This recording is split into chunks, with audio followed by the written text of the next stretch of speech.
For Scientific American Science Quickly, I'm Kendra Pierre-Louis, in for Rachel Feltman. Last February, Robert F. Kennedy Jr. was sworn in as the United States Secretary of Health and Human Services. The HHS, which oversees the Centers for Disease Control and Prevention and the U.S. Food and Drug Administration, is effectively the nation's public health department. It's responsible for protecting the health of the American people. And yet, since assuming the role, Secretary Kennedy has often taken actions that have contradicted best practices in public health. The CDC no longer recommends hepatitis B vaccine for all newborns, and last August, the HHS cut funding for 22 mRNA vaccine development projects. The Secretary has proffered up unproven treatments for measles and muddied the waters on the effectiveness of the measles vaccine amid one of the largest measles outbreaks in recent memory. When the health secretary hasn't been undermining vaccines, he has been propping up fringe health theories, such as that seed oils are uniquely unhealthy. Seed oils, they are associated with all kinds of very, very serious illnesses, including body-wide inflammation. And the false conspiracy theory that the U.S. military bioengineered Lyme disease. Hey, everybody. Today we're going to talk about Plum Island, the military laboratory 257, and the origins of Lyme disease. Undergirding his actions is a belief system that many public health experts say is not only at odds with almost everything we know about public health, but is indicative of what some are calling, quote, soft eugenics. While eugenics of the 20th century focused on forced sterilization, the idea is that soft eugenics takes a different tactic. It focuses on enacting policies to take away life-saving healthcare, like vaccines, from the most vulnerable. The presumed goal is for nature to take its course, leaving a wake of dead bodies and allowing only the so-called genetically superior to survive. When asked about this characterization, an HHS spokesperson wrote in an email to SciAm that it was, quote, absurd, and that the secretary, quote, continues to focus on ensuring that vaccines meet the highest standards of safety. So today we take a deep dive into what we know the health secretary believes, how that ties into eugenics, and the effects of his policies that are already being felt. We begin with Dan Vergano, a senior editor at Scientific American, who in February wrote a story about how Kennedy has already altered public health. Thanks for taking the time to chat with us today. Great to be here. The first thing that struck me was something that you wrote in the piece, which is that during his confirmation hearings, he pledged not to fire anyone who was doing their job. But almost as soon as he was confirmed, there were massive layoffs of staff.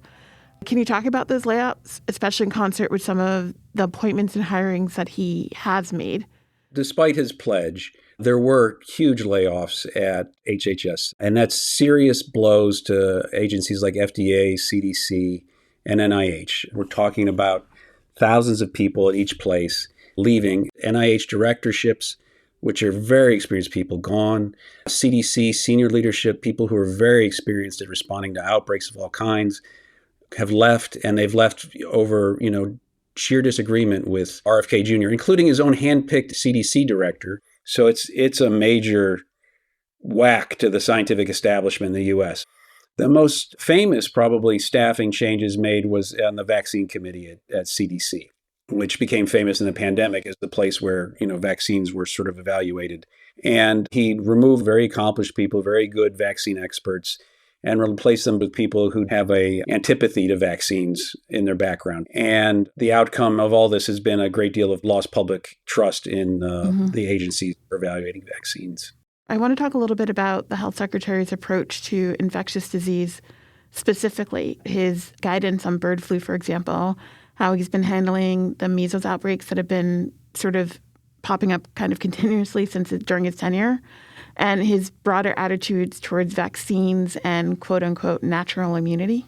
Right. What we're seeing in his response to the measles outbreak, to vaccines in general, this idea of fostering natural immunity, and even his advice to the farmers about bird flu, is a sort of import from the wellness industry, at least the side of it that disdains sort of established medicine, of which vaccines are part of it. And their nostrum, which is, a century old or more, is that healthy people don't get sick. And furthermore, diseases and so forth, like weed out the weak.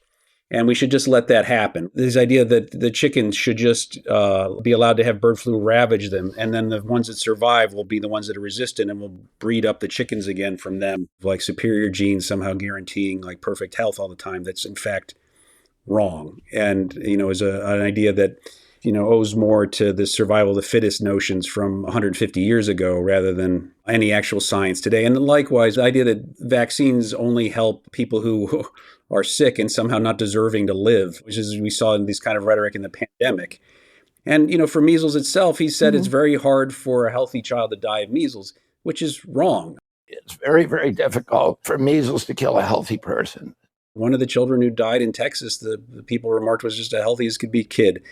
So all you're going to do is make a bunch of kids sick, injure their immune systems, actually the ones who live, and cause a lot of unnecessary misery. I mean, he did come back, though, and later say, like, get the measles shot when it became political liability. But we still got outbreaks because it's a very infectious disease. And if you're not vaccinated, you're probably going to get it.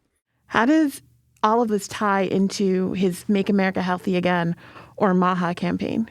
So MAHA owes a lot to the wellness industry, which is, an outgrowth of 100 years of these sort of notions of being well is sufficient against diseases, and then medicines actually are things to be avoided.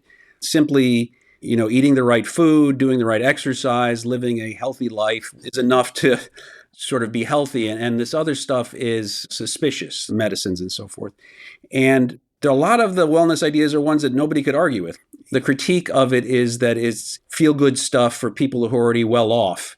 It's a lot easier for, a wealthy mom who has a nanny taking care of the kids to make sure she gets to the gym 4 times a week and eats organic vegetables rather than a working mother, So the wellness movement rhetoric, it just sort of permeates a lot of his talk. And it's sort of what's brought him adulation in the anti-vaccine movement and before he launched his presidential campaign.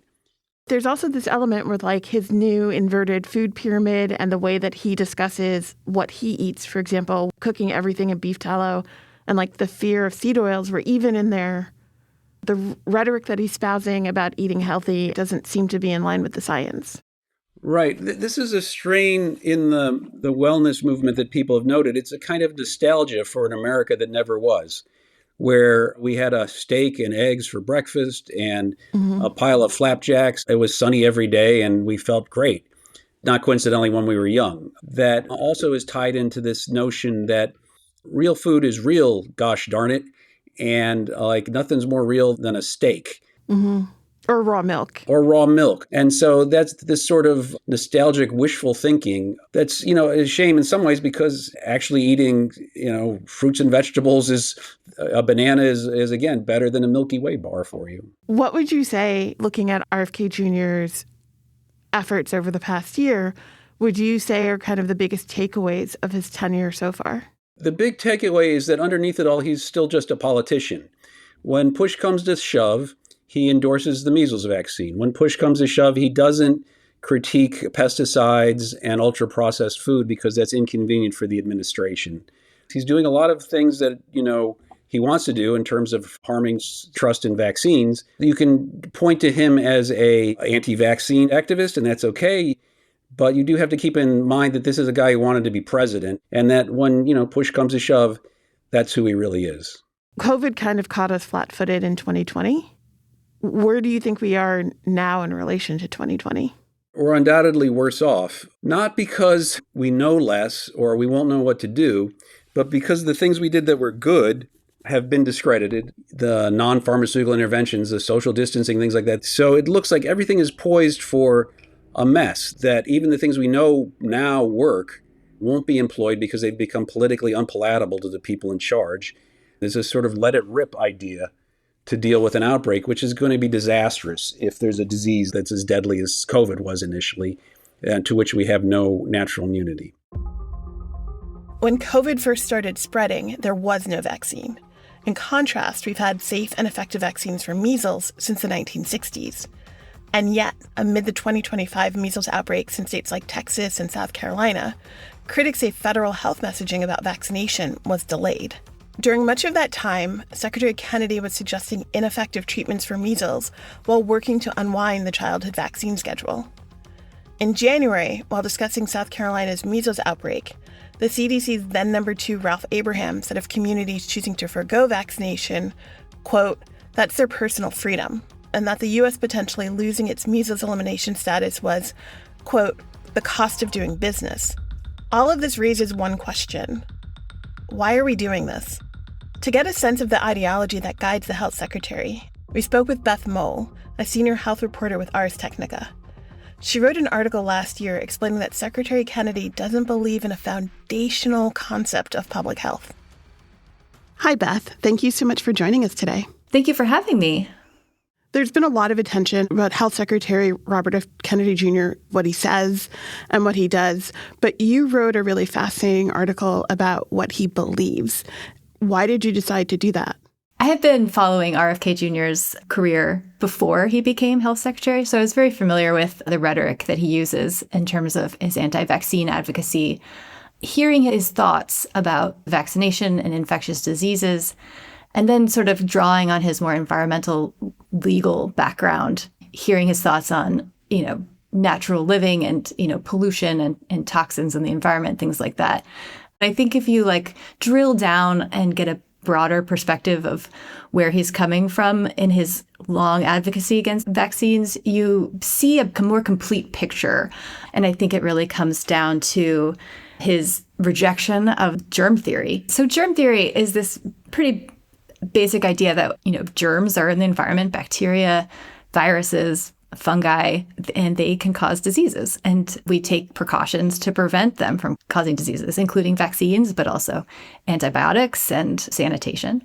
My understanding of his idea is that he understands that germs are real, which is an important caveat to include because there are people who don't accept that germs are real. He's been in the news for saying that he is not afraid of germs because he mentions that he snorted cocaine off of a toilet seat. And I said, I'm not scared of a germ. I used to snort cocaine off of toilet seats. He just feels that another theory supersedes germ theory. So germs exist, but we don't get sick because of them. We get sick because there's some weakness in us. We have not been eating well. We don't live a healthy lifestyle.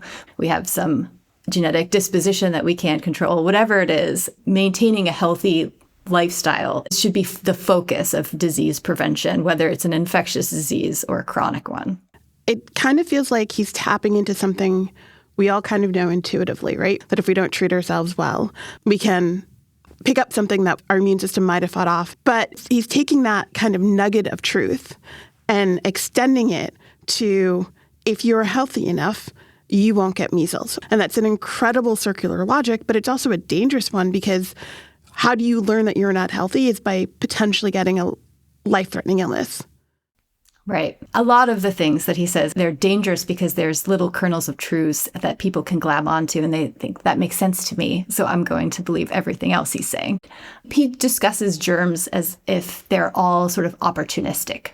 And there are opportunistic pathogens, right? There's germs that you just don't see unless you know that someone has severe health condition. They're immunocompromised.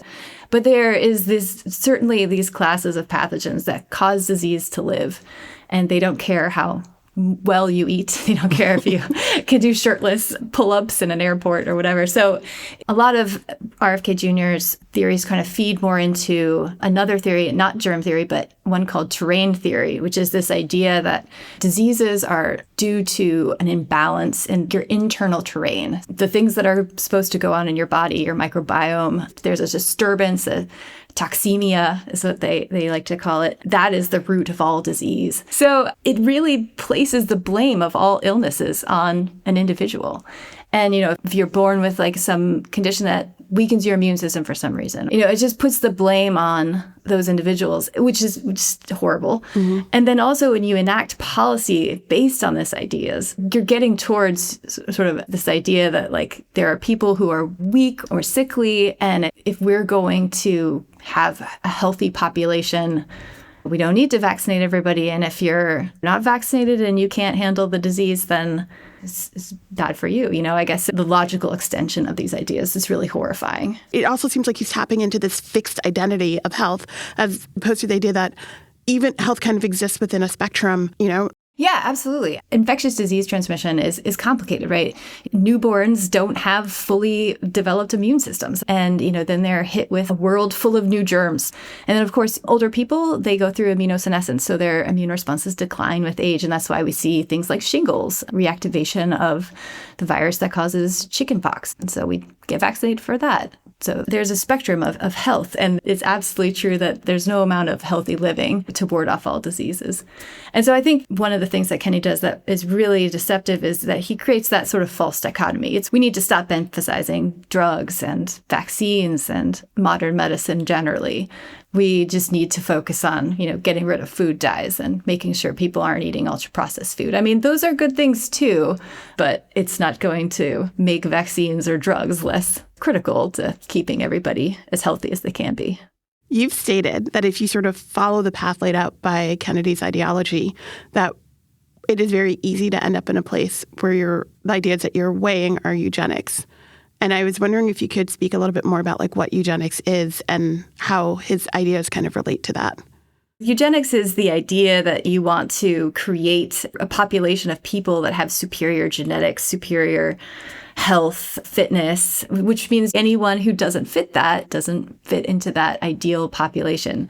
If you were to bring this concept up to Kennedy, I don't think he would say in any way that he would support it. But the things that he says, the ideas that he puts forward, and the policies he's generating really do lead to trying to create a population that is superior, healthy, has the best, genetics. One of the sort of background explanations he has when he gives speeches, he talks about when I was a kid, everyone was healthy and everyone ate, good food and there wasn't so much cardiovascular disease. The idea that he lived in some magical time when people didn't get sick is wrong, but, it creates this vision of the past that we want to have in the future. So I think he basically sets policies that allow for people to not get vaccinated, and with the idea that if they live a healthy lifestyle, they won't need that vaccine. And that means that people who, aren't living a healthy lifestyle and do get severely ill, they will have consequences. They will have maybe lasting effects of that infection, or they won't make it. And apparently that's an okay outcome. I think, a lot of the conversation is dominated by individual health, like choices for yourself. And that's not how infectious diseases work. It's a communal effort to not just protect ourselves individually, but to protect everyone around us. And that may include vulnerable people. And a person is vulnerable because of an immune condition or a genetic condition or they're pregnant. So it just puts all of those vulnerabilities in one bucket and says that these aren't important, basically. I had an anecdote, which is whenever he talks about growing up and everyone being incredibly, incredibly healthy. I have a buddy who's in his early 80s, and he grew up in Iowa. And one of the first things I remember him telling me was he remembers as a child that sometimes kids would just die. And I was like, that was not my childhood experience. Yeah, I think that it comes up a lot in anti-vaccine groups. They'll shrug off the measles or polio by saying, it's not very frequent. So that's what we've gotten to a point with the progress we've made with vaccines, because in the past that absolutely wasn't the case. We don't see children dying of measles or getting paralyzed by polio because we have these successful vaccines that have protected millions of children. If we saw that every day, then, they would be doing what our grandparents did, which was line up for the vaccine as soon as they could. With 2,283 cases, 2025 was the worst year for measles in the U.S. since 1992. Cases this year have already reached more than half of that number. When asked about the measles outbreaks, an HHS spokesperson told SciAm that the U.S.'s overall measles burden was lower than Canada, Mexico, and much of Europe, and that the, quote, vaccine is the best way to prevent measles. The HHS did not respond to our question about RFK Jr.'s beliefs about germ theory. So how did we get here? It took centuries from the discovery of germs in the late 1600s to the rise of germ theory in the late 1800s. And yet in 2026, we're still debating this.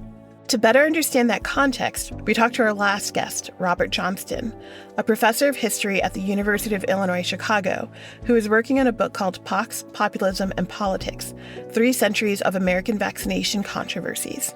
He describes the book as covering the history of immunization controversies in the U.S. from the first major event, which happened in Boston in 1721, through the present day. Thanks for joining us today. Oh, Kendra, I'm delighted to be here. Can you talk a little bit about Boston in 1721?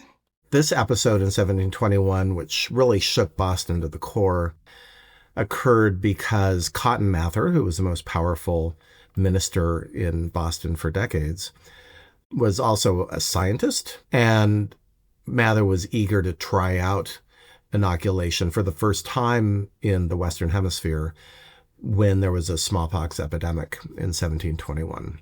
So inoculation is different from, but very much related to vaccination. It's a kind of immunization where you actually take real smallpox material and put it into the bloodstream of a person in order to produce immunity. It was indeed effective at preventing death on a mass scale. However, it was deadly itself, and it also could spread smallpox rather than just weaken an epidemic, because you had people with live smallpox material circulating in the community. So it was a controversial matter. There were a lot of inoculations. However, those were not mandated by the city or provincial government. Mandates weren't really the key issue as they became throughout the rest of vaccine controversies. Okay, so when did kind of conversation about mandatory vaccination really sort of pick up in American history? Yeah, definitely throughout the 19th century, various localities and then ultimately states had various kinds of vaccine mandates, and schooling was the most intense site of these kinds of contests. I read some of your work on like the populist movement, I believe in Oregon, that were anti-vaxxers, but also, openly anti-eugenicist.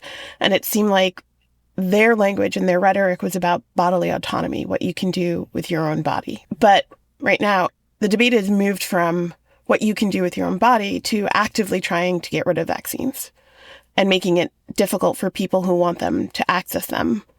Can you talk a little bit about that shift and like where it came from? The first thing is that anti-vaccination, especially in the early 20th century, such as Laura Little, who's a character I look at quite a lot. She was arguably the most powerful anti-vaccinationist in American history.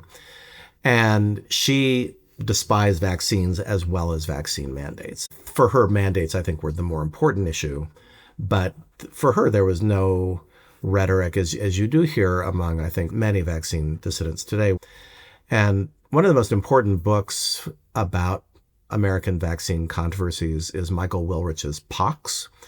He's a legal historian, and he shows how, in fact, anti-vaccinationists were among the first people to develop a concept of bodily autonomy that really has a legal continuity going up to first Griswold versus Connecticut, which is the Supreme Court case that authorized married couples to have birth control, and then was a key precedent for Roe v. Wade. So he's avowedly pro-vaccine, but he's arguing that actually, if you support Roe v. Wade, in some ways you have anti-vaccinationists to thank for that historically. And I think there are all kinds of people who don't like vaccines for different reasons. In terms of the MAHA folks, I think there's a really delicate dance that they're trying to perform about the authority of the government, because in many ways, it's a very strongly libertarian approach. And like, just keep the government off my body or my children's bodies, my family's bodies. And on the other hand, it's also using the government institutions to promote a kind of vision of health and public health that, in fact, can involve significant government intrusion, particularly if, for example, there's an interference with access to vaccines. And in that way, I would say that concern and suspicion of vaccines has been long part of the anti-vaccine movement, but the willingness to use government authority is new under Kennedy, because people who are vaccine skeptics never had this kind of power before at all. It is greatly unprecedented.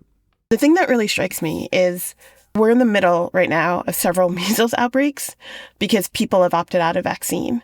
And full medical freedom for all doesn't exist when you live in a community because your choices impact my health. And then when you combine that, I think, with RFK's rhetoric where he says things like healthy people don't get sick, it really does feel like, at least in this modern incarnation, that it is almost a eugenicist argument. If you're healthy, you won't get ill. It's not true. It's just not factual, right? That if I have a good, healthy body, I'm going to be fine. It's all on me. And I will say, Laura Little, as much as she differed in the politics of compulsion from Kennedy, was very much in that camp as well. She totally believed, the key things were good eating, good exercise, and healthy air. And and a good moral character. And then you would be... A good moral character. Yes, for sure. And that came from a long strain of 19th century and even, now, natural health kind of thinking. In part, it was a genuine reaction to the kind of medicine of the day, although that also has a legacy in our current era, where doctors focused much more on surgeries and pharmaceuticals and the like, rather than exercise, which is good, nutrition, which is good, a good, clean environment with good air, good water, sanitation. And so in many ways, it was vaccine skeptics who were pushing those areas more, that was the only way to go, that all medical interventions were dangerous. Okay, so some of that historically makes sense when you consider how polluted and filthy, especially early cities were, right? Like industrial cities were. But we've made incredible strides in sanitation and in public health, which is why certain diseases just aren't as common anymore. But we can also recognize that if I have the flu and I sneeze in your face, there's a good chance I'm going to give you the flu. We still exist in spaces with each other. And it seems to me that one of the ways that rhetoric lives on is not just in the anti-vaccination, but also in this like weird belief that everything we're consuming right now is contaminated, where in many ways, when you look at our food system, which might be hyper-processed in a lot of ways, but like we're not living in the era of Upton Sinclair. Absolutely. That anti-authority, anti-expert, anti-elitism impulse can very much go toward all science is bad, all medicine is bad, all public health is bad, all government authority is bad. And then that's very dangerous. And Kennedy, especially because he's turbulent, he's tormented, he's difficult to pin down in terms of really where his philosophies are coming from. But ultimately, it is one that's very anti-government, which is then moved toward being very anti-science. The big mystery with Kennedy, of course, is just like how he could become such an important, responsible environmental lawyer and then move in this direction. But I haven't figured that out yet. That's it for today. Tune in on Monday for our weekly science news roundup.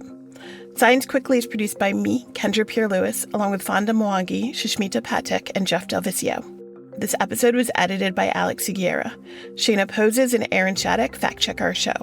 Our theme music was composed by Dominic Smith. Subscribe to Scientific American for more up-to-date and in-depth science news. For Scientific American, this is Kendra Pierre-Louis. Have a great weekend.